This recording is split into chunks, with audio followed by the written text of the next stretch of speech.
যখন পড়লেন, মালিক উমাইয়া ইবনে কাব জেনে ফেলল যে বিলাল কালিমা পড়েছে। ডেকে বলে, বিলাল কালিমা পড়েছ, তোর ঈমান ছেড়ে দে, দ্রুত ঈমান ছেড়ে দিয়া আমরা যেই রবের গোলামি করি তুই সেই রবের গোলামি কর। হযরত বিলাল ডেকে বলেন, না না, আমাকে যে আল্লাহ তাআলা বানিয়েছেন, আমি আমার মালিকের সন্ধান পেয়ে গেছি, আমি আমার আল্লাহ পাকের সন্ধান পেয়ে গেছি, সুতরাং তোমাদের আল্লাহ তোমাদের রব আমি মানি না, আমাদের রব একজন। চিল্লায়া বলেন, তিনি কে? উমাইয়া ডেকে বলে, বিলাল যদি ঈমান না আনো, আল্লাহর উপর থেকে যদি ঈমান না ছাড়ো, শাস্তি দেওয়া হবে তোরে। শোন কেমন শাস্তি। দুনিয়ার মুসলমানেরা পাথরের খুঁটির সাথে বেঁধে, হাত পা রশি দিয়ে বেঁধে ফেলা হতো, পাথরের খুঁটির সাথে বেঁধে ফেলা হতো। এবার বড় বড় ঘোড়া তাড়ানোর চাবুক দিয়ে বুকের মধ্যে জোরে জোরে বাড়িয়ে দেওয়া হতো। এক একটা বাড়ির কারণে বুকের চামড়াগুলো ফেটে যায়, পিঠের চামড়াগুলো ফেটে যায়, রক্ত টপ টপ করে হযরত বিলালের জমিনের মধ্যে পড়ে। হযরত বিলালের বড় কষ্ট হয়, কিন্তু এরপরেও আওয়াজ করে চিল্লায়, আল্লাহু আহাদ, আল্লাহু আহাদ, আমার আল্লাহ একজন। হযরত বিলালের চিৎকার যত বাড়তে থাকে, নির্যাতনও বাড়তে থাকে। কাফির মুশরিকগুলো নির্যাতন একটা পর্যায়ে গিয়া পাহাড় থেকে বেছে বেছে পাথরের ছোট ছোট টুকরাগুলো আইনা, পাথরের টুকরাগুলো আগুনের আংটার মতো করে দিয়া জ্বালায়া জ্বালায়া কয়লা বানাইয়া জমিনের মধ্যে বিছাইয়া হযরত বিলালকে পাথরের টুকরার উপরে জ্বলন্ত আংটার উপরে শোয়া দিল। হযরত বিলাল আওয়াজ দিয়া শুধু চিল্লায় আর কান্না করে আর বলে, আল্লাহু আহাদ। বেঈমানগুলো হাত বেঁধে ফেলেছে, পা বেঁধে ফেলেছে, বুকের মধ্যে পাথর দিয়ে চাপা দিয়ে রেখেছে। এরপরে যখন আওয়াজ বন্ধ হয় না, বুকের থেকে পাথর সরাইয়া দিয়া ঘোড়া তাড়ানোর চাবুক দিয়ে বুকের মধ্যে এত জোরে জোরে জোরে জোরে এক একটা বাড়িগুলো দেয়, চামড়াগুলো ফেটে যায়, রক্ত টপ টপ করে বের হয়। হযরত বিলাল চিল্লায় চিল্লায় ডাকতে, মারতে পারো, মেরে মেরে জমিন থেকে বিদায় করে দিতে পারো। আল্লাহ পাকের উপরে ঈমান এনেছি, জীবন চলে যাবে তবু ঈমান ছাড়তে পারবো না। জবান দিয়ে হযরত বিলাল যখন বারবার করে আল্লাহ পাকের নামগুলো নেয়, হযরত বিলালের জিহ্বাটা জবাইকৃত গরুর মতো টান দিয়ে বের করে বাগান থেকে কাটা যুক্ত কাটা এনে হযরত বিলালের জিহ্বার মধ্যে পসপস করে ঢুকিয়ে দেয়। হযরত বিলালের জিহ্বাটা শুকিয়ে যায়, জিহ্বার মধ্যে ছিদ্র হয়ে যায়, রক্ত টপ টপ করে পড়তেছে। তারপরে হযরত বিলাল ঈমান ছাড়ে না, ডেকে বলে, মালিক, মারতে মারতে জমিন থেকে বিদায় করে দিতে পারো, কিন্তু না না, আমি আল্লাহ পাকের উপর থেকে ঈমান ছাড়তে পারবো না। রহমতের নবী আমার বিলালের নির্যাতন সহ্য করতে না পেরে সাহাবায়ে কেরামদের সামনে দাঁড়ায় কান্না করেন আমার নবী, আর ডেকে বলেন, সাহাবীরা শোনো, বিলালের কান্না সহ্য করতে পারি না। বিলাল যে পরিমাণ নির্যাতন স্বীকার করে আমি নবী সহ্য করতে পারি না। তোমাদের মধ্যে যদি কেউ থাকে বিলালকে খরিদ করে আমার কাছে নিয়ে আসো। হযরত ওসমান গিয়েছেন, বিলালরে আমার কাছে বিক্রি করে দাও। ও দুনিয়ার মুসলমানেরা, সাহাবায়ে কেরাম এত নির্যাতন সহ্য করেছে, কিন্তু তারপরও ঈমান ছাড়েন নাই, কালিমা ছাড়েন নাই রে। ও যুবক ভাই, কেমন করে তোমারে বুঝাই বলো? এই দুনিয়াতে ইসলাম সহজে পাইলা, কোরআন খুব সহজে পেয়েছো, এই জন্য তোমার কাছে দিন ভালো লাগে না, ইসলাম তোমার কাছে ভালো লাগে না। দেখো তো, তোমার সুন্নতি টুপি মাথায় দিতে আজকে তোমার কাছে ভালো লাগে না, সুন্নতি দাড়ি রাখতে তোমার কাছে ভালো লাগে না, নবীর সুন্নতি পোশাক তোমার কাছে পড়তে ভালো লাগে না। অথচ কত বেঈমানের দিকে তাকাও, কত ইংরেজরা কাফিরের ঘরে জন্মগ্রহণ করেছে, কিন্তু ইসলামের বুঝ আসার পরে চোখের পানি ফেলে কান্না করা শুরু করে দেয় আর বলে, আফসোস বুঝি দুনিয়ায় বেশিক্ষণ বাঁচবো না, ঈমান হারা হয়ে মরলে আমি বাঁচবো না। ওই আমার ওয়ারির একজন মানুষ সেদিন আমাকে এসে শোনাইল, হুজুর ডাক্তার দেখাইলাম, আমাকে আমেরিকায় ছিলাম, আমেরিকার থেকে আমাকে দেশে পাঠিয়ে দিয়েছে। কেন পাঠাইছে? বলে কিডনি দুইটায় ফেল করেছে। আমি এসে ডাক্তারের কাছে গেলাম, ডাক্তার পরীক্ষা নিরীক্ষা করে বলে আপনার দুইটা কিডনি নষ্ট, বাঁচবেন না, আপনি হয়তো সর্বোচ্চ 2, 4, 5, 10 দিন বাঁচতে পারেন। হুজুর আমার চোখ দিয়ে পানি বের হয়ে গেল। আমি আমার দাড়ির মধ্যে হাত রেখে আমার মালিকরে বললাম, আল্লাহ আমি যদি আগামী অল্প দিনের মধ্যেই মারা যাই, তাহলে আমার মুখের দাড়ি তো এতটুকু লম্বা হবে না যেই দাড়ি দিয়ে নবীর শাফাআত পাওয়া যাবে, যেই দাড়ি দিয়ে নবীর সুন্নতের প্রমাণ হবে। আল্লাহ তাইলে কি আমি বেঈমান হয়ে মরবো? তাইলে কি আমি দাড়ি হারা হয়ে মরবো? আমি কি তাইলে গুনাহগার হয়ে মরবো? ও কলিজার টুকরা যুবক, আজকে তুমি মনে করতেছো যুবক আছো, অনেক দিন দুনিয়ায় বাঁচবা, কেন তুমি কি তাকায় দেখো না কত মানুষ যুবক অবস্থায় মারা যায়? আমি তো বলি এই দুনিয়া আসার সিরিয়াল আছে বাজান, যাওয়ার কোনো সিরিয়াল নাই। এই দুনিয়া আগে দাদা আসে, তারপরে বাবা আসে, তারপরে সন্তান আসে। যাওয়ার সময় এমন হয় বাবা দুনিয়ায় থাকে, সন্তান জমিন থেকে বিদায় হয়, দাদা দুনিয়ায় থাকে, নাতি জমিন থেকে বিদায় হয়। বাজান এমন হয় কি হয় না? একটু আওয়াজ করে চিল্লায় বল। এই মজলিসটার দিকেও তাকাও, তাকাইলে দেখবা কত মানুষ যেন নিজের সন্তানকে হারিয়েছে। বাজান এখানে এমন 2-1 মানুষ আছেন নাকি যাদের সন্তান জমিন মারা গিয়েছে? থাকলে একটু হাতটা উঁচা করে দেখা, দেখেন তো এতগুলো মানুষ হাত উঁচু করছে, হাতগুলো তুলে রাখেন, নামায়েন না। এতগুলো মানুষ হাত তুলছে, এরা বাবা এদের সন্তান জমিন থেকে বিদায়। দেখেন বাবা এখনো বেঁচে আছে, সন্তান জমিন থেকে বিদায়। কেমন করে বুঝাই ভাই? বাবাজি বলো, সন্তান যাদের জীবদ্দশায় জমিন থেকে বিদায় হয়ে যায়, ওই মানুষটার মতো দুঃখী মানুষ দুনিয়ার মধ্যে আর দ্বিতীয়টা কেউ নাই। এ বাজার হিসাব মিলায় দেখো, এই দুনিয়া আসার সিরিয়াল আছে, যাওয়ার কিন্তু কোনো সিরিয়াল নাই। কারণ তাকায় দেখো না কত মানুষ মোটর সাইকেলে অ্যাক্সিডেন্ট করে মারা যায়, কত মানুষ ট্রাকের নিচে পড়ে মারা যায়, কত মানুষ বাসে চাপা পড়ে মারা যায়, কত মানুষ প্রাইভেট কারে করে মারা যায়, কত মানুষ নদীর মধ্যে ডুবে মারা যায়, কত মানুষ হার্ট অ্যাটাক করে জমিন থেকে বিদায় হয়ে যায়, কত মানুষের ব্রেইন স্ট্রোক করে জমিন থেকে বিদায় হয়। এই দুনিয়ার যুবক, এরপরেও কি তোমার হুঁশ ফিরবে না? বলো, কোন দুনিয়ার তালে পড়ে আছো?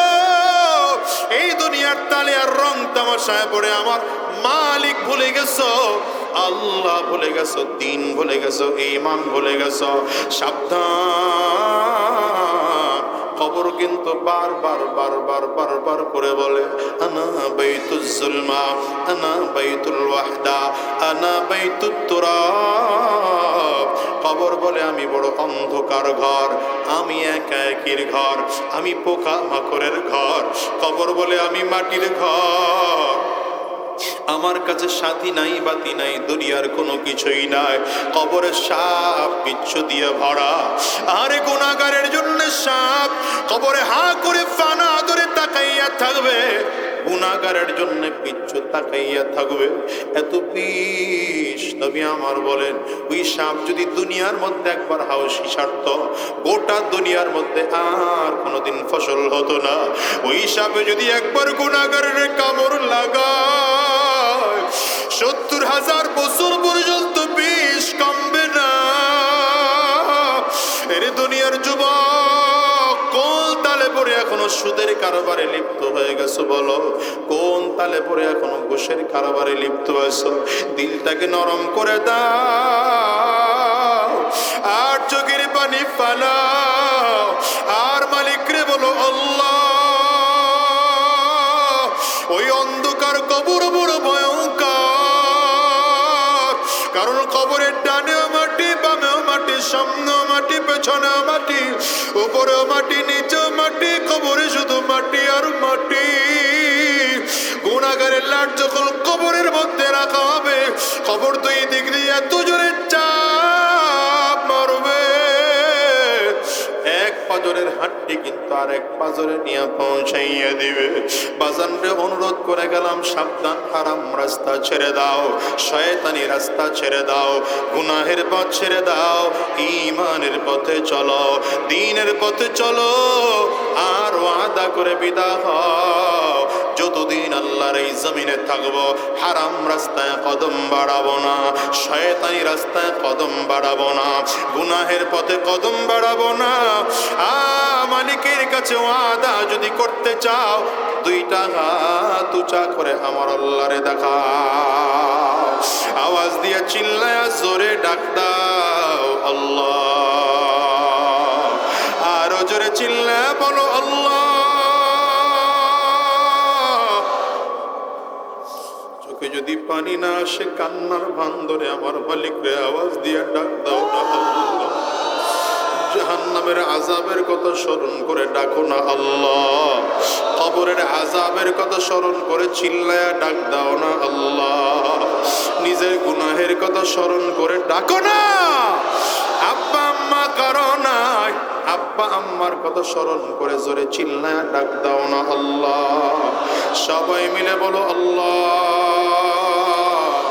আরো জোরে বলো আল্লাহ। আমরা সবাই মিলে ওয়াদা করলাম, আর হারাম রাস্তায় কদম বাড়াবো না, শয়তানি রাস্তায় কদম বাড়াবো না, গুনাহের পথে আর কদম বাড়াবো না। আল্লাহ তুমি কবুল করে নাও, জবান খুলে বলো আমিন। আল্লাহ তাআলা আপনার আমার জীবনটাকে পরিচালনার জন্য এমন একটা কিতাব দিয়েছেন, বলেন কিতাবের নাম কি? যেই কিতাবটা গোটা পৃথিবীর মধ্যে সব থেকে দামি, গোটা পৃথিবীর মধ্যে সব থেকে শ্রেষ্ঠ, গোটা পৃথিবীর মধ্যে সব থেকে নিঃসন্দেহ, সন্দেহ মুক্ত একটি কিতাব। কথা বল না? আসমানি 104 খানা রিসালা কিতাব টোটাল নাজিল হয়েছে। এর মধ্যে 100 খানা রিসালা সাহিফা, ছোট ছোট বই, আর 4টি কিতাব বড় কিতাব। এর মধ্যে তাওরীত, জাবুর, ইনজিল, কোরআন। নবী যার উপরে তাওরীত কিতাব নাজিল হয়েছে, নবী জমিন থেকে বিদায়, কিতাবও বিলুপ্ত। ইনজিল যার উপরে নাজিল হয়েছে, নবী জমিন থেকে বিদায়, কিতাবও বিলুপ্ত। জাবুর যার উপরে নাজিল হয়েছে, নবী জমিন থেকে বিদায়, কিতাবও বিলুপ্ত।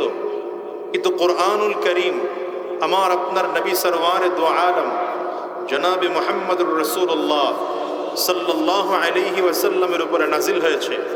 সেই মক্কার জিন্দেগিতে, মদিনার জিন্দেগিতে নবীজি জমিন থেকে বিদায় হয়েছেন আজকে 1450 বছর হয়ে গেল। এখন পর্যন্ত কোরআন বিলুপ্ত হবে তো দূরের কথা, এটা জের জবর পেশ নুক্তার পর্যন্ত পরিবর্তন হয়নি, ঠিক না? এটা দ্বারা বোঝা যায় যে কোরআনুল করিম এমন এক কিতাব, যেই কিতাব কিয়ামতের আগ পর্যন্ত যত সমস্যা হবে সকল সমস্যার সমাধান এই কোরআন দিতে পারবে। সকল সমস্যার সমাধান কোরআন দিতে পারে এমন ব্যবস্থা করে আল্লাহ তাআলা গোটা মানব জাতির জন্য কোরআন পাঠাইছেন। এই জন্য কোরআন হলো কমপ্লিটলি কোড অফ লাইফ, এটি পরিপূর্ণ জীবন ব্যবস্থা। এটা শুধু তিলাওয়াত করার জন্য আসে নাই, এটা বোঝার জন্য এসেছে। কারণ কোরআনুল করিম এমন এক কিতাব, বুঝে পড়লেও সওয়াব, না বুঝে পড়লেও সওয়াব, দেখে পড়লেও সওয়াব, না দেখে পড়লেও সওয়াব। আর একজন তিলাওয়াত করতেছেন, শুনলেও সওয়াব। কিচ্ছু পারেন না, শুধু দেখতেছেন, কোরআনের অক্ষরগুলো দেখেন তো দেখলেও সওয়াব, শুধু দেখতেছেন তো দেখলেও।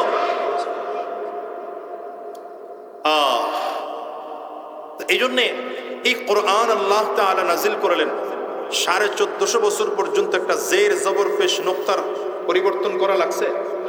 অথচ দেখেন বাংলাদেশের সংবিধান, এই 53 বছর স্বাধীনতার 53 বছরের মধ্যে এই সংবিধানকে একবার দুইবার না 16 বার পরিবর্তন করা লাগছে। কতবার? কথা কন না কেন আপনারা? কতবার? 16 বার। আর শুধু 16 বার না, এই যে এখন ছাত্ররা নতুন সরকার বসিয়েছেন, ডক্টর ইউনূসের সরকার, এখন ছাত্ররা বলতেছে সংবিধান সংশোধন করা লাগবে। আবার এই সরকার যদি যায়, নতুন সরকার আসে, সে বলে না পরিবর্তন করা লাগবে। আবার ওই সরকার গেলে নতুন সরকার যে আসবে সে বলে পরিবর্তন করা লাগবে। সরকার চেঞ্জ হয় তো সংবিধান চেঞ্জ হয়। তার মানে প্রত্যেকেই সংবিধান যখন বানায় নিজের সুবিধার জন্য সংবিধান বানায়, নিজের পকেট ভরার জন্য সংবিধান বানায়, পিঠ বাঁচায়া সংবিধান বানায়। কথা বলেন না কেন? পেট ভরার জন্য সংবিধান বানায়। এই জন্য এই সংবিধান মানুষ রচিত সংবিধান। মানুষের ব্রেইনের সীমাবদ্ধতা আছে, কিন্তু আল্লাহ তাআলা যে কোরআন দিয়েছেন, এই কোরআন আজ পর্যন্ত নয়, শুধু কিয়ামত পর্যন্ত হাজারো মানুষ যদি চেষ্টা ফিকির মেহনত করে, কোরআনের একটা জের জবর পেশ নুক্তার পরিবর্তন করতে পারবে না, সম্ভব না। কি ঠিক না বেটি? শুধু তাই না, গোটা পৃথিবীর যত ধর্মীয় গ্রন্থ আছে এগুলো বিলুপ্ত, এটা নিয়ে বিতর্ক আছে। যেমন দেখবেন, আপনি যদি বাইবেল পড়েন, বাংলাদেশের বাইবেলের ছাপা ইন্ডিয়ার বাইবেলের ছাপা এক না, ব্যবধান আছে। রাশিয়ার বাইবেলের ছাপা আমেরিকার বাইবেলের কপি এক না, মিল নেই। চায়নার বাইবেলের কপি আর অন্য দেশের বাইবেলের কপির সাথে মিল নেই। ঠিক তেমন রামায়ণ যদি চিন্তা করেন, এক জায়গায় একরকম লেখা, রামায়ণের অন্য জায়গায় আরেক রকম লেখা। গীতা যদি চিন্তা করেন, এক জায়গায় একরকম লেখা, আরেক ছাপাতে আরেক রকম লেখা।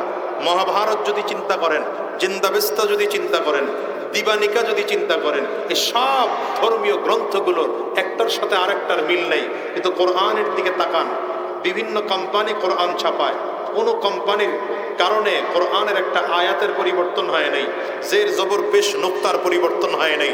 বাংলাদেশের কোরআনও যেমন, আমেরিকার কোরআনও তেমন, আরব দেশের কোরআনও তেমন, মালয়েশিয়ার কোরআনও তেমন, ইন্ডিয়ার কোরআনও তেমন, চায়নার কোরআনও তেমন। টোটাল পৃথিবীর কোরআনের মধ্যে কোনো অক্ষরের ব্যবধানটুকু পর্যন্ত না। কি ঠিক না বেঠিক? বাংলাদেশের সংবিধান নিয়ে বিতর্ক আছে, কোরআন নিয়ে বিতর্ক নাই। বিগত দিনে আল্লাহ তাআলা চ্যালেঞ্জ করেছেন, যদি কোরআনের মধ্যে ভুল মনে হয় যে কোরআন মানুষের বানানো, তাহলে কোরআনের মতো একটা কোরআন বানাও। পারে নাই মানুষ। সূরার মতো একটা সূরা বানাও, মানুষ পারে নাই। আল্লাহ বলেন তাইলে একটা আয়াতের মতো আয়াত বানায়া দেখাও, মানুষ তাও পারে নাই। কিন্তু বাংলাদেশের সংবিধান, ইন্ডিয়ার সংবিধান, পাকিস্তানের সংবিধান, সংবিধানের মতো সংবিধান মানুষ লিখতে পারে। আবার সংবিধানের মধ্যে প্রস্তাব আসলে এই প্রস্তাবের মধ্যে আবার কত প্রশ্নের তৈরি হয়। যেমন এই যে এখনকার সংবিধানে নারী কমিশন, তারা নারী নীতি প্রণয়ন করতে গিয়ে প্রস্তাব পেশ করেছে। এই প্রস্তাবগুলো নিয়ে গোটা বাংলাদেশ সহ গোটা পৃথিবীর মানুষের মধ্যে তুমুল সমালোচনা তৈরি হয়েছে। শুধু ধর্মীয় দৃষ্টিকোণ নয়, একজন সুস্থ মস্তিষ্কের মানুষ এই সংবিধানের যেই নীতিমালা প্রণয়ন করার জন্য প্রস্তাব পেশ করা হয়েছে, কোনোদিন এটা সম্ভব না, এটা মানাই যায় না। যেমন এই প্রস্তাবগুলোর মধ্যে একটা প্রস্তাব হলো, পুরুষ যদি 4 বিয়ে করতে পারে, মহিলায় কেন পারবে না? নাউজুবিল্লাহ, আগামীকালকে মোনাজাত হইলে এরপরে কয়ে নেবে। পুরুষ কয় বিয়ে করতে পারে? আসতে কয় কেন? জোরে বলেন। 4 বিয়ে। তবে কেমন 4 বিয়ে? আমাদের দেশের 4 বিয়ের হিসাবটা আলাদা। আমাদের দেশের দ্বিতীয় বিয়ে হলো প্রথম বউয়ের লগে রাগারাগি করে এর পিটাইয়া বাপের বাড়ি পাঠাইছে। এরপরে নতুন আরেক জায়গায় কোনো কায়দায় লাইন ঠেন লাগায়া সম্পর্ক করে বিয়ে করে এর নিয়ে জালকাঠি শহরে, বরিশাল শহরে সুন্দর ফ্ল্যাট ভাড়া নিয়ে থাকে। আগের বইয়ের খবরও নেয় না, মাইয়া বলারও খোঁজ দেয় না, জীবনে বাজারও করে দেয় না। এই যে বিয়েটা আপনি করলেন, এটা কোনোভাবেই জায়েজ হবে তো দূরের কথা, বরঞ্চ প্রথম বিবির উপরে আপনি জুলুম করলেন। এই জন্য ওলামায়ে কেরাম বলেন, 3 শর্ত পাওয়া গেলে দ্বিতীয় বিয়ে, তৃতীয় বিয়ে, চতুর্থ বিয়ে জায়েজ। কয় শর্ত? কথা কয় না, বুঝতেছেন না মনে হয়? কয় শর্ত? 1 নম্বর, আপনার শারীরিক সক্ষমতা থাকতে হবে। 2 বউ, 3 বউ, 4 বিবি চালানোর মতো শারীরিক সক্ষমতা থাকতে হবে। 2 নম্বর, আর্থিক সক্ষমতাও থাকতে হবে। টাকা পয়সা নাই, বিয়ে করে বয়ে রয়েছেন 4টা, তাহলে এই কামে লাভ নাই। ঢাকা শহরে আমার জানা মতো এক লোক আছে, নিজেও ভিক্ষা করে, বিয়ে করছে এটাও ভিক্ষা করে। চিন্তা করলো ভিক্ষার জলি বাড়ানো দরকার, করছে আরেকটা। এমন করে করে 4টা বিয়ে করছে, সাইড বউরি সাইড জায়গায় বসায় রেখে ভিক্ষা করায়, নিজে ঘরে আরামে ঘুমায়। হ্যাঁ, ভালোই লাগে। আচ্ছা, এই হলো অবস্থা। তো দ্বিতীয় হচ্ছে 4 বিবি অথবা 2 বিবি 3 বিবি চালানোর মতো আর্থিক সক্ষমতাও থাকতে হবে। এই 2টার পরে 3 নম্বর, ইনসাফ করার মতো যোগ্যতা থাকতে হবে। কি করার মতো যোগ্যতা? আল্লাহ বলেন ফাইন খিফতুম আল্লাহ তা'দিলু ফাওয়াহিদা, যদি ইনসাফ করতে ভয় পাও, যে না ইনসাফ করতে পারবো না, আল্লাহ কয় তাহলে একটা লয়া থাকো, সামনের দিকে আগায়ও না। কথা কয় না? আমি আরব দেশে গেলাম, তো আমাকে এক শায়েখ প্রশ্ন করতেছে, আনতা মিনাল মুতাআদ্দিদিন আম মিনাল খায়ফিন, আপনি কি 2টা 3টা করে করছেন না আপনি ভীতু? আমি বললাম আমি ভীতু। তাদের হিসাব হচ্ছে যারা 1 বিয়ে করে এরা ভীতু, ইনসাফ করতে ভয় পায়, আর যারা 2 বিয়ে 3 বিয়ে করে এরা ইনসাফ করতে পারে। এই জন্যে এদের হিসাব নিকাশ ভিন্ন। আমি আরব দেশে গিয়ে এক মসজিদে আজান দিছি, রিকোয়েস্ট করছে আজান দিছি। তো আজান শোনার পরে সে এসে আমার জন্য দোয়া করতেছে, সাউত মাররা জামিল, আপনার কণ্ঠ খুব সুন্দর, দোয়া করি আল্লাহ আপনার 4 বিয়ে করার তৌফিক। আমি মনে মনে কইতেছি, আল্লাহ এই কি দোয়া করলো, এই দোয়া যদি আমার এলাকার মানুষ শোনে তো ফিটাইব প্রথম। আল্লাহ, তো এই হচ্ছে শর্ত। এই 3 শর্ত মেনে যদি কেউ বিয়ে করে, ইসলাম বলে তার জন্য বিয়ে করা বৈধ। কিন্তু একজন পুরুষ 4টা বিয়ে করলো, এখন এদের নারী নীতি যারা প্রণয়ন করার প্রস্তাব করেছে, এদের প্রস্তাব হচ্ছে পুরুষ যদি 4 বিয়ে করতে পারে তাহলে মহিলায় কেন পারবে না? আপনাদের কাছে কি মনে হয় পারবে? আস্তে করে লোকেরা কেটা দেন, পারবে? এতক্ষণ পরে জোর দিলেন পারবে। আচ্ছা, পারবে না যে, এটা কোরআনই তো বলছে। কোরআন মহিলাদেরকে 1-এর অধিক বিয়ে করার পারমিশনই দেয় নেই, কিন্তু পুরুষকে 1-এর অধিক বিয়ে করার পারমিশন দিয়েছে। কোরআন দেয় নাই কেন? একটা হিকমত আছে না নাই? কথা কয় না কেন? হিকমত আছে না নাই? হিকমত অনেকগুলো হতে পারে, 2টা 3টা হিকমতের কথা বলি। 1 নম্বর হিকমত হচ্ছে, একজন পুরুষ 4টা বিয়ে করছে, এই পুরুষ যদি চায় 4 বিবির কাছ থেকে একই বছরে 4টা সন্তান নিতে পারবে না পারবে না? এখন এই 4 বিবির ঘর থেকে 4টা সন্তান হলো, কোন সন্তানের মায়ের নাম কি, কোন সন্তানের বাবার নাম কি বললে কোনো ঝামেলা আছে? পরিচয় দিতে কোনো ঝামেলা আছে? কিন্তু একই মহিলা যদি 4টা বিয়ে করে, কয়টা মিয়া বিয়ে করছে? 4টা। এখন 4 স্বামী বলল, যেহেতু বিয়ে করলাম সন্তানের ব্যবস্থা করা দরকার। কারণ প্রত্যেকটা মানুষ বিয়ে শাদী করার পরে চায় আমার বংশ বিস্তার হোক, আমার পরবর্তী প্রজন্ম বেঁচে থাকুক। এখন এই স্বামী, 4 জন স্বামী এক বিবির কাছে 4 সন্তান চাইল একই বছরে, দেওয়ার অধিকার আছে? দেওয়ার ক্ষমতা আছে? 1 বছরে হাজারও চেষ্টা করলে পারবে কয়টা? কথা কয় না, জুয়ান্নাটি বুঝে না, মুরব্বীরা কন কয়টা? আচ্ছা, 1টা বাচ্চা দিল, 1 মেয়ে মহিলা বাচ্চা দিল 1 জন, স্বামী কয়জন? বাচ্চার বাপ কেডা? আগুরে তাকায় রয়েছে, কেডা? হ্যাঁ, যদি কোন 4 জন, তো সব ওই 4 জন বললে সমাজের সব মানুষ মিল্লা পিটাবে। কি কথা কন না কেন? আর যদি কোন 4 জন না, যে কোনো 1 জন, তাহলে যে কোনো 1 জন, সেই 1 জনটা কে? 1 নম্বর জন, 2 নম্বর জন, 3 নম্বর জন, 4 নম্বর জন, যার পক্ষ নিবে বাকি 3 জন মিল্লা পিটাবে। তোরে বাজার করে দিলাম আমরা, খাইলি আমাগরটা, পড়লি আমাগরটা, বাচ্চা দিলি তোর প্রথম স্বামীরে, লফিডা। দেখছেন কথা কয় এরা? কি ঝামেলা আছে না নাই? ইসলাম আমার আল্লাহ তাআলা ভালো করেই জানে এই গ্যাঞ্জাম হবে। এই জন্য আমার আল্লাহ তাআলা বিধান করেছেন, নারী চাইলেও 1-এর অধিক বিয়ে করতে পারবে না, পুরুষ চাইলে 1-এর অধিক বিয়ে করতে পারবে। তবে শর্ত আছে, অবশ্যই শর্ত আছে, শর্তর বাহিরে নয়। হ্যাঁ, তবে যদি এমন হয় মহিলার জন্য রাস্তা খোলা আছে, কোনো মহিলা যদি তার স্বামীকে পছন্দ না হয়, স্বামীর সাথে বনাবনি না হয়, বংশীয় আচরণে সমস্যা হয়, তাহলে সেই স্ত্রী তার স্বামীকে প্রস্তাব দিবে, খোলা তালাকের মাধ্যমে, প্রস্তাবের মাধ্যমে তার থেকে তালাক নিয়ে যেতে পারবে। ইদ্যুৎ শেষে চাইলে অন্য কোনো পুরুষকে বিয়ে করতে পারবে। এর বাহিরে কোনো রাস্তার সুযোগ। মহিলাদের এই নারী নীতির দ্বিতীয় নম্বর, রাগ করতেছেন আপনারা? এগুলো আলোচনা করতেছে এই জন্যে যে আপনারা বলবেন হুজুর এত চিল্লাই কেন? চিল্লাই কেন এটা বোঝানোর জন্য বলতেছি, বুঝলেন না এই কথা? এই দ্বিতীয় নম্বর, এরা প্রস্তাব পেশ করছে যে ইসলাম নারী আর পুরুষের মধ্যে বৈষম্য করছে, নারীর প্রতি বেইনসাফি করছে। কেন? বলে ওই যে পুরুষকে বাবার সম্পত্তি যা দিল, মহিলাকে তার সম্পত্তি বাবার থেকে অর্ধেক দিল। তার মানে মহিলা পায় অর্ধেক, পুরুষ পায় তার ডবল। পুরুষ যা পায় নারী তার অর্ধেক পায়, নারী যা পায় পুরুষ তার দ্বিগুণ পায়। এখন এরা বলতে চায় ইসলাম নারীর প্রতি বৈষম্য করেছে, বেইনসাফি করেছে। কিন্তু আমি বলি তোমরা ইসলামের বিধানই বুঝো নাই, বিধান না বুঝার কারণে ইনসাফ বুঝো নাই। কারণ ইনসাফের ব্যাখ্যা আমাদের দেশে এক একজনের কাছে এক এক রকম। আমি এটা আগে বুঝতাম না, এখন চেয়ারম্যান হওয়ার পরে বুঝি। সালিশি করে দেই আমি ঠিকঠাক মতো, যার পক্ষে হইল না একই হুজুর ইনসাফ পাইলাম না। কথা হয় ইনসাফের ব্যাখ্যা এক একজনের কাছে এক এক রকম না। কারণ আপনার ইনসাফের ব্যাখ্যা হলো হুজুর আমার পক্ষেই বিচার করে দিবে, আবার আরেকজনের ব্যাখ্যা হলো সে আমার পক্ষে বিচার করে দিবে। ওই যে একজন মুসলমান, সে ইহুদির সাথে ঝগড়া তৈরি করছে, নবীজির কাছে বিচার নেওয়ার জন্য আসছে। রহমাতুল্লিল আলামিন খেয়াল করে দেখলেন যে দোষটা মুসলমানের হইছে, আমার নবী যেই বিচার করে দিছেন সেটা মুসলমানের বিরুদ্ধে রায় চলে গেছে, এখন তার পছন্দ হয় নাই। সে গেলেন হযরত আবু বকর সিদ্দিক রাদিয়াল্লাহু আনহুর কাছে, গিয়া কয় নবীজি বিচার করছে, এটা আমার পছন্দ হয় নাই, তুমি একটা রায় করে দাও।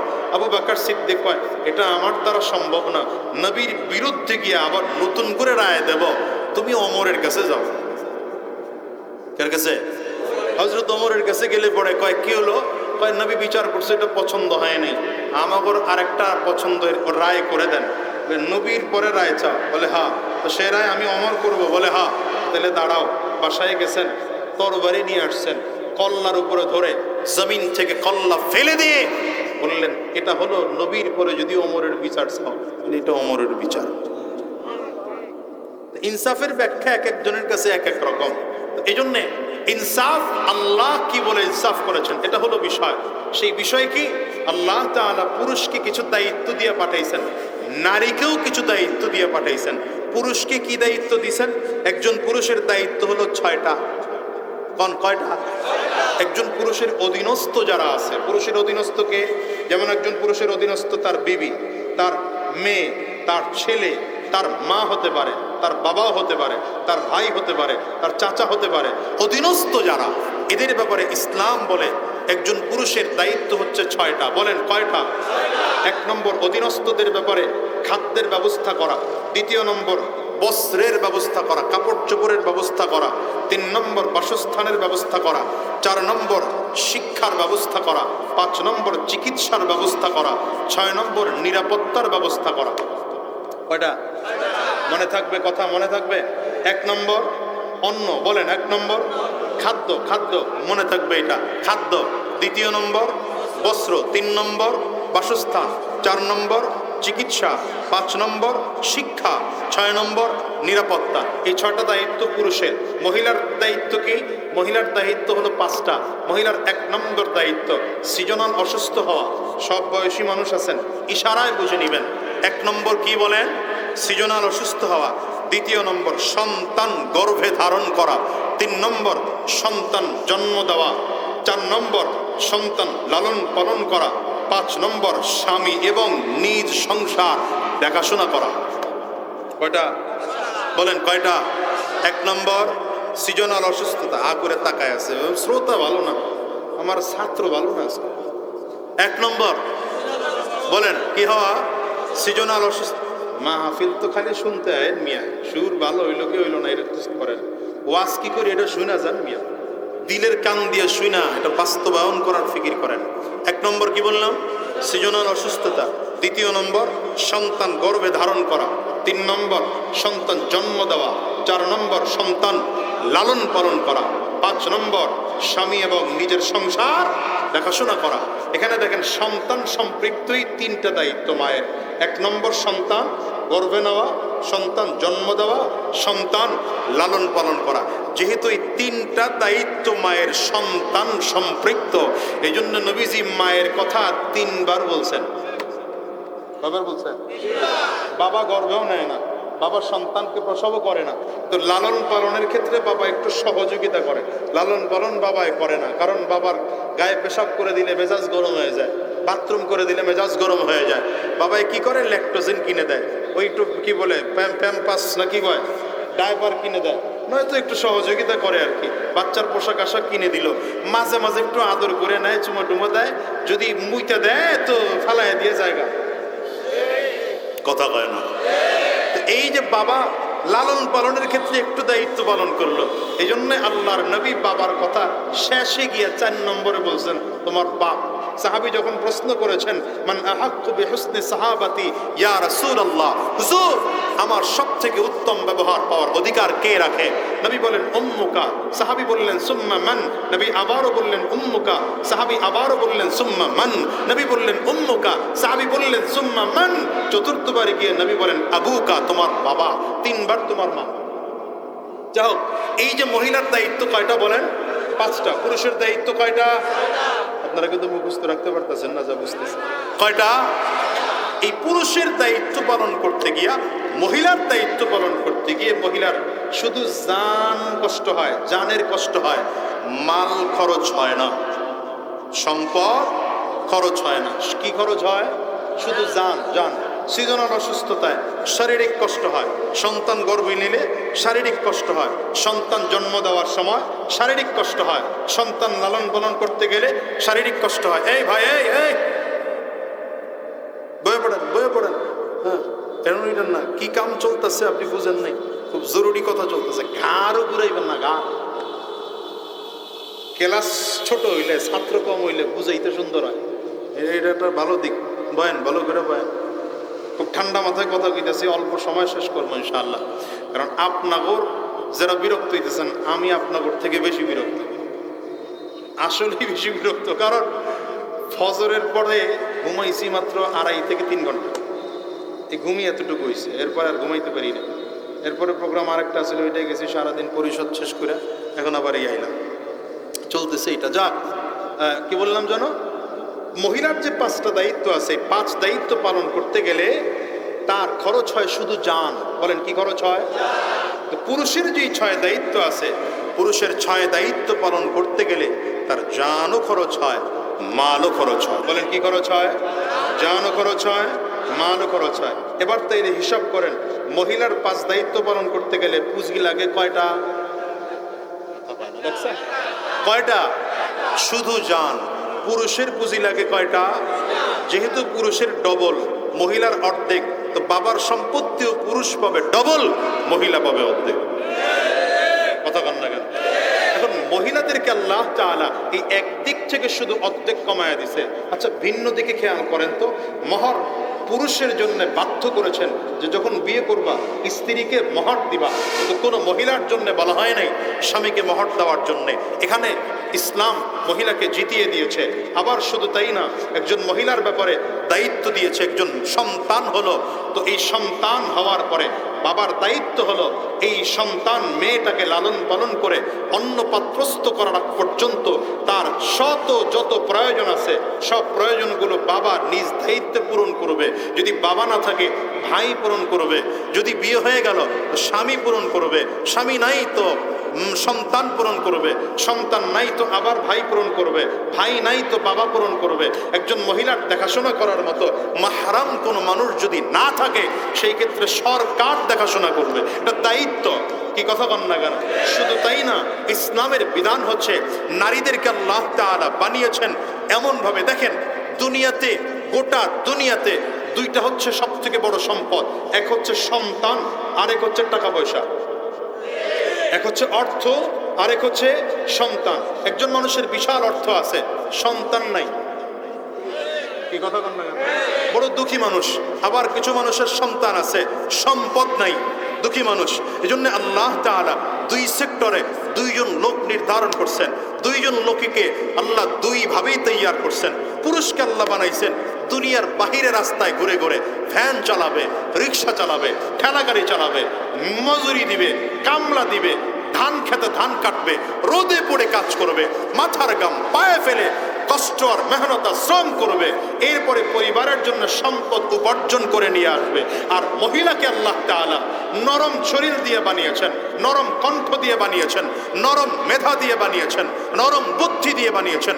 মহিলা রাস্তায় নামবে না, মহিলা পরিশ্রমের কাজ করতে পারবে না, মহিলা ঘরে থাকবে, সন্তানটাকে মানুষ বানাবে। তাহলে পুরুষের দায়িত্ব বাহিরের কাজ করা, মহিলার দায়িত্ব নিজের সন্তান দেখাশোনা করা। কিন্তু এখনকার ওই সমান অধিকার হওয়ার কারণে সন্তান মানুষ হয় না। সন্তান কি হয় না?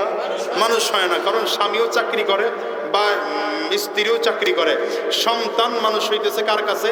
কাজের বুয়ার কাছে। তো কাজের বউ এই সন্তানের মূল্য কি বুঝবে? কি কথা কন না কেন? এটা আপনারা গ্রামের মানুষ বুঝবেন না, শহরের কথা কইতেছি আর কি। এই হলো পরিস্থিতি, যে কারণে ইসলাম এখন আপনি যদি সমান অধিকার চান, সমান অধিকার চাইলে হবে কি?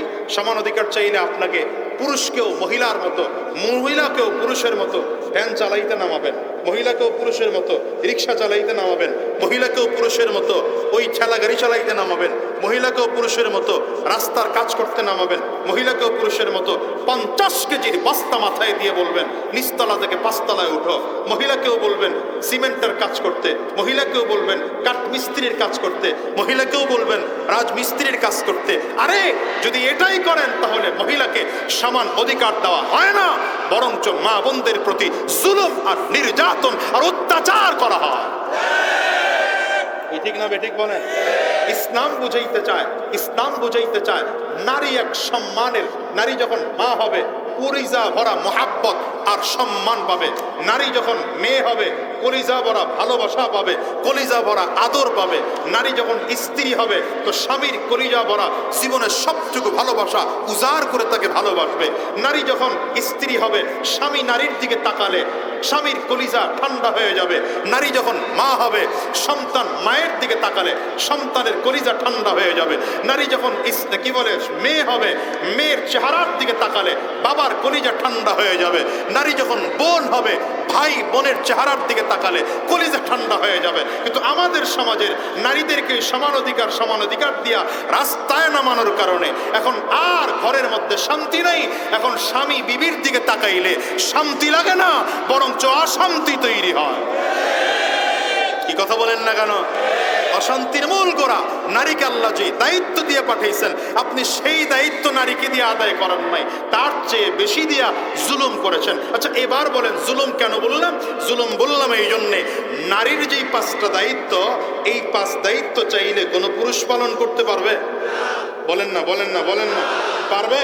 সন্তান গর্ভে নিতে পারবে, সন্তান জন্ম দিতে পারবে, সন্তান লালন পালন করতে পারবে না। কিন্তু একজন মহিলা যদি চায় তাইলে পুরুষের 6 দায়িত্ব পালন করতে পারে।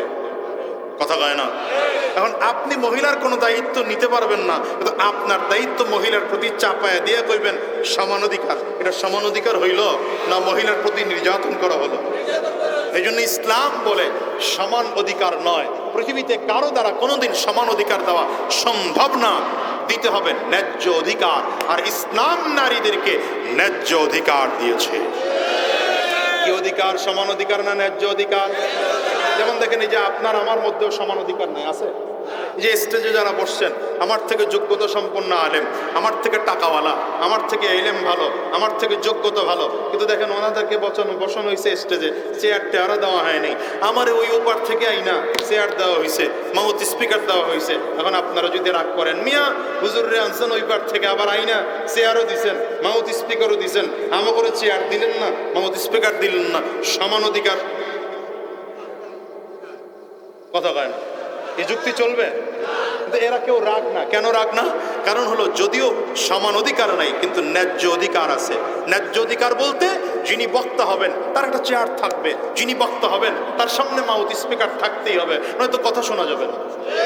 এই যে আপনারা বসছেন আমি বসছি, আপনার আমার বসার মধ্যে সমান অধিকার আছে? তো এখানেই তো বৈষম্য হয়ে গেল। কথা কয় না কেন? আপনারা নিচে বসছেন, আমি উপরে বসছি, আমার জন্যে আলিশান চেয়ার, হ্যাঁ, কত আরামের ব্যবস্থা, আপনাদের কি নিচে ফ্লোরে বসায় রাখা হয়েছে। এরপরে আপনারা এটাকে বৈষম্য বলেন না কেন? বলেন না কারণ হচ্ছে যদিও সমান অধিকার নাই, ন্যায্য অধিকার আছে। নারী আর পুরুষকে আল্লাহ তাআলা ন্যায্য অধিকার দিয়েছেন। ন্যায্য অধিকার নিয়ে সন্তুষ্ট থাকো। আর যদি সমান অধিকার নিয়ে রাস্তায় নামো, তাইলে তুমি লাঞ্ছিত হয়ে, অপমানিত হয়ে, পদদলিত হয়ে, ধর্ষিত হয়ে ঘরে ফিরবে। ইজ্জত দিয়ে ঘরে ফিরতে পারবে না।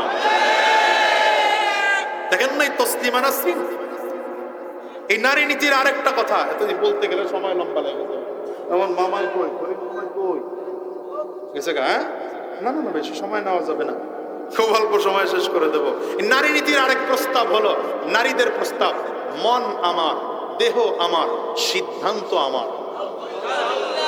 না সবাই কয় নাই, না ঝামেলা আছে, ছাত্র ভালো না। দেহ আমার, মন আমার, সিদ্ধান্ত আমার, চলবে? আপনারা কি বলেন? দেহ আমার, মন আমার, আপনাদের কাছে কি মনে হয়? এই হাত কি আমার? চোখ আমার? এ পা আমার? যদি চোখ আমারই হতো তাইলে আমার কথায় চোখ চলতো। কথা বল না না? যদি আমার কথায় চোখ চলতো তাহলে আপনি দেখেন তো, রাস্তা দিয়ে মহিলা একজন হেঁটে যায়, বড় সুন্দরী, তাকাইতে মনে চায় না, আবার তাকায়, টেরায় টেরায় তাকায়। তার মানে বোঝা গেল চোখ আমার না, হাত আমার না, এটা রবের দেওয়া আমানত। কারণ এই হাত কিয়ামতের ময়দানে আল্লাহর আদালতে দাঁড়াইয়া আপনার আমার বিরুদ্ধে সাক্ষী দেবে। তাহলে হাতও আল্লাহর দেওয়া, পা আল্লাহর দেওয়া, অঙ্গ প্রত্যঙ্গ আল্লাহর দেওয়া, দেহ আল্লাহ পাকের দেওয়া, মন আল্লাহ পাকের দেওয়া। তো আল্লাহর আইন দিয়েই দেহ চলবে, আল্লাহর আইন দিয়েই দিন চলবে, ঠিক কিনা বলেন? এতক্ষণ যা বললাম তো ভালো ছিল, এরপরের প্রস্তাবটা আরো মারাত্মক। মহিলারা প্রস্তাব করেছে, সেই প্রস্তাব হলো এদেশের পতিতা যারা আছে, পতিতাদেরকে শ্রমিকদের মর্যাদা দিয়ে স্বীকৃতি দেওয়া লাগবে।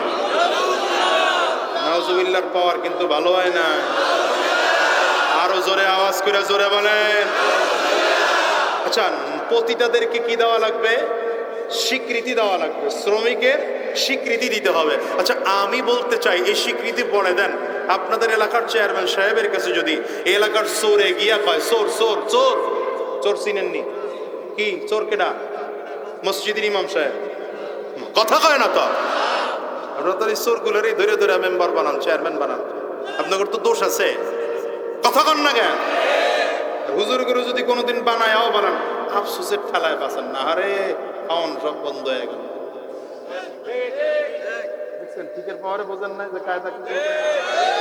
ঠিকের পাওয়ারই তো ফরমালিন। জোরে বলেন না কেন? তো কি বললাম, রাগ করতেছেন মনে হয় না? ওয়াজ শোনার জন্য প্রস্তুত ছিলেন না আপনারা, আমি বুঝতেছি। তারপরও এলাকার মানুষ তো বকাঝকা দিলে কারি দিবে না, আমারই তো দিবেন। তো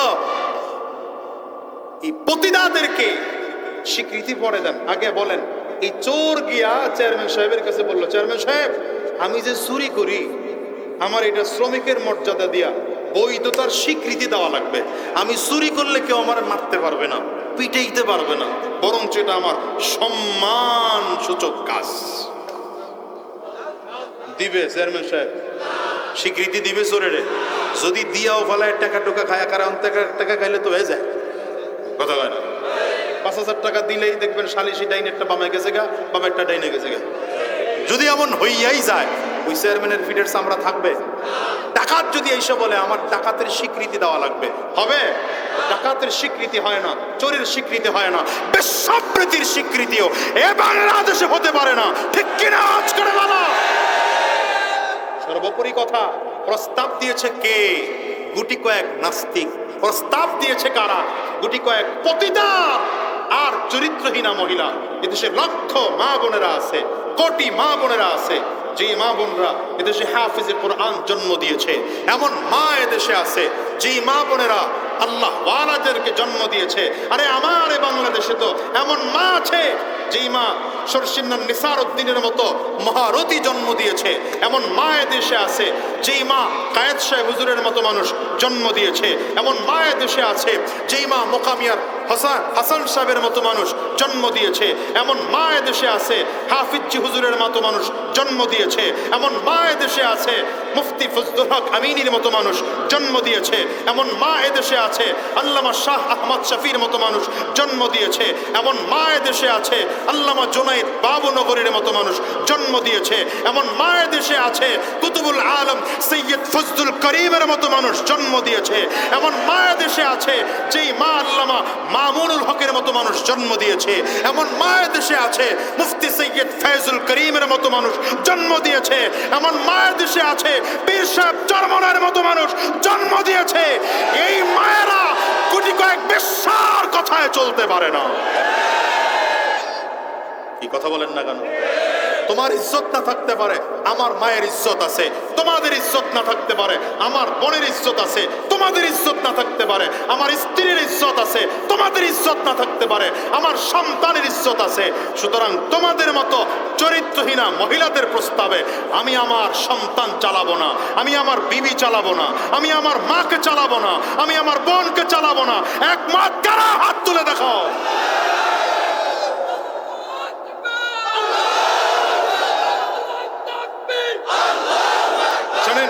বিধান চলবে কার?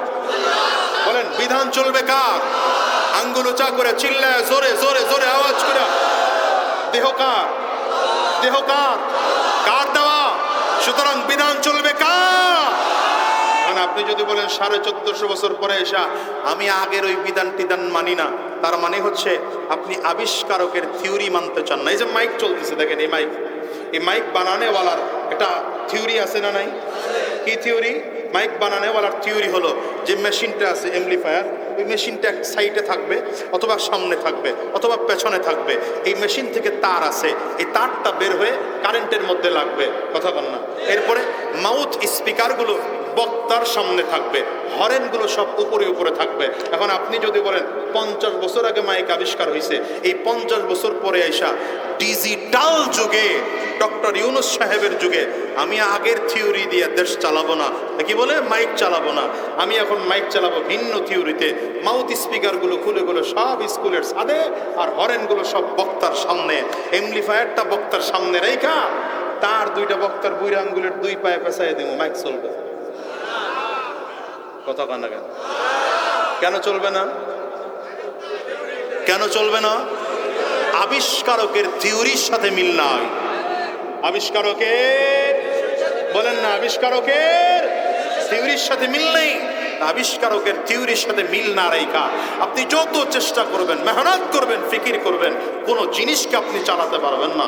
মানুষকে যিনি বানিয়েছেন বিধান তারই চলবে। চিৎকার করে বলেন ঠিক কিনা?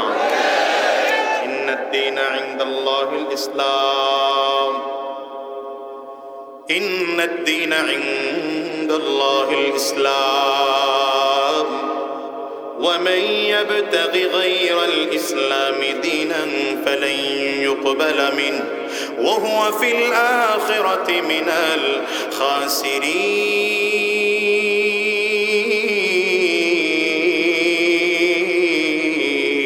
الخاسرين. رب كريم বলেন, আমি আল্লাহ পাকের কাছে একমাত্র মনোনীত ধর্মের নাম হলো ইসলাম। আল্লাহ বলেন, ইসলাম ছাড়া অন্য কোনো মত, অন্য কোনো পথ, অন্য কোনো আদর্শ যদি তোমরা খুঁজে বেড়াও, আমি আল্লাহ পাকের কাছে এই আদর্শ গ্রহণযোগ্য না। শুধু গ্রহণযোগ্য তো না, তাই নয়, বরঞ্চ কিয়ামতের ময়দানে এই আদর্শ গ্রহণ করার কারণে ক্ষতিগ্রস্ত হয়ে যাবে। সাবধান করে বলি মুসলমান, শোনো, এই যুগের মানুষের কাছে ইসলামের কোনো দাম নাই, এই যুগের মানুষের কাছে কোরআনের কোনো দাম নাই। কেন দাম নাই জানেন? কারণ এই যুগের মানুষ কোরআন কষ্ট করে কামাই করে নাই, ঈমানকে কষ্ট করে অর্জন করে নাই। মুসলমানের ঘরে জন্মগ্রহণ করেছে। এই দেশের মানুষের বাবা মুসলমান, মা মুসলমান, দাদা মুসলমান, দাদি মুসলমান, নানা মুসলমান, নানি মুসলমান। ইসলাম গ্রহণ করার জন্য চেষ্টা, ফিকির আর মেহনত করা লাগে নাই, কষ্ট করা লাগে নাই, না খেয়ে থাকা লাগে নাই। এই জন্য এদের কাছে ঈমানের দাম নাই। মাগনা ঈমান পেয়েছে। শুধু তাই নয়, ঈমান পাওয়ার জন্যে উলামায়ে কেরামদেরকেও আমাদের বাংলাদেশের মানুষ খুব সহজে পায়। এই জন্য তাদের কাছে আলেমদের মূল্য নাই, ঈমানের মূল্য নাই। কিন্তু সাহাবায়ে কেরামদের দিকে তাকাও, ঈমানের জন্য কত কষ্ট, ঘর ছাড়তে বাধ্য হয়েছেন সাহাবায়ে কেরাম, ঈমানের জন্য বাড়ি ছাড়তে বাধ্য হয়েছেন, ঈমানের জন্য সব ছাড়তে সাহাবায়ে কেরাম রাজি, তবু ঈমান ছাড়তে রাজি না। আলহামদুলিল্লাহি রাব্বিল আলামিন, আলহামদুলিল্লাহি রাব্বিল আলামিন, আলহামদুলিল্লাহি রাব্বিল আলামিন। والصلاة والسلام على سيد الأنبياء والمرسلين. ربنا ظلمنا أنفسنا وإن لم تغفر لنا وترحمنا لنكونن من الخاسرين. ربنا لا تزغ قلوبنا بعد إذ هديتنا وهب لنا من لدنك رحمة إنك أنت الوهاب. رب ارحمهما كما ربياني صغيرا. رب ارحمهما كما ربياني صغيرا. ও দয়ার মালিক, মেহেরবান খোদা, হে আল্লাহ, তোমার দরবারে ভিক্ষুকের মতো করে হাত বাড়াইলা, তুমি তোমার গোলামদের দিকে কুদরতি নজর দিয়ে তাকাও। আয় আল্লাহ, কত দাড়ি পাকা বান্দারাও কাঁদে, কত মুরব্বী বাজানরা কাঁদে, কত কলিজার টুকরা যুবকরা কাঁদে, কত যুবক তোমার বান্দারা কাঁদে। আহারে, পর্দার আড়ালে কত মা কত বোন জন কাঁদে। আয় আল্লাহ, আমরা যারা দুইটা হাত ভিক্ষুকের মতো করে বাড়াইলা, গুনাহ নিয়া কবরে নিও না আল্লাহ। মেহেরবানি করে জিন্দেগির গুনাহগুলো মাফ করে দাও। জীবনে যত গুনাহ করেছি, জেনে না জেনে, বুঝে না বুঝে, ইচ্ছা অনিচ্ছায়, গোপনে প্রকাশ্যে, দিনে রাতে, সব গুনাহ থেকে মাফ চাই। মেহেরবানি করে জিন্দেগির গুনাহগুলো মাফ করে দাও। আয় আল্লাহ, আজকের মাহফিলকে কবুল করে নাও। আল্লাহ, আজকের মাহফিল করতে গিয়ে যারা টাকা পয়সা মেধা শ্রম বুদ্ধি দিয়ে সহযোগিতা করেছেন, বিশেষ করে প্রশাসনের ভাইয়েরা, জনপ্রতিনিধিরা, যুবক বন্ধুরা, আয় আল্লাহ, মাইক লাইট স্টেজ প্যান্ডেলের দায়িত্ব যারা পালন করেছেন, প্রত্যেককে তুমি কবুল আর মঞ্জুর করে নাও। আয় আল্লাহ, আজকের মাহফিল খানা এলাকাবাসীর জন্য হিদায়াতের জরিয়া বানায় দাও। আজকের মাহফিল খানা এলাকাবাসীর জন্য নাজাতের ওসিলা বানায় দাও। আগামীকাল আমিরুল মুজাহিদিন আসবেন। আল্লাহ, চমৎকার করে হযরতের জবান থেকে হিদায়াতমূলক আলোচনা বের করে দাও। জাতির উদ্দেশ্যে কল্যাণমূলক কথা জবান থেকে বের করে দাও।